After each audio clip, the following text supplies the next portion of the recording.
Mayong adlaw mga kaistorya. So since sugod naman gyud ang election campaign, so dili na ta mahadlok og babalakag mag-interview ta og mga gustong magpapili o gustong mo serbisyo sa katawhan. So atong makauban karon mga kaistorya, usa sa mga magpapiling kagawad sa barangay 17.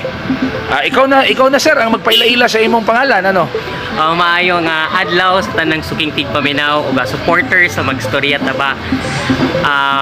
Ako si Jigger Ibabakol, taga Barangay 17, magpapili pagka-barangay kagawad para atong duyugan sa dugang kalambuan ang kasamtangang kapitan sa barangay nga si Kapitan Bingo Ibabakol. Teka muna, akong naila si Kapitan Bingo Ibabakol.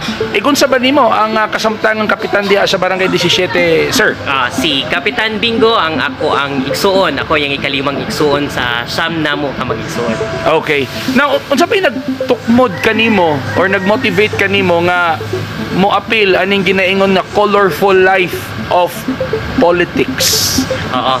So ako ni Disar nga magpapili pagka-barangay kagawad para akong ubanan, duyugan si Kapitan Bingo para mubuo sa dugang kalambuan para sa usa ka progresibong barangay 17. And if given a chance nga mapili unsa bay mga nakita nimo nga mga priority projects nga imo i-implement sa imong barangay?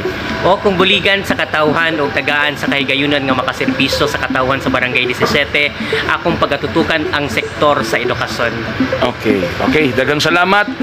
Please don't forget to follow my page Mag-Istorya Ta Info Vlog and my YouTube channel Mag-Istorya Ta YouTube channel. Thanks so much and have a nice day. Thank you sir. Thank you.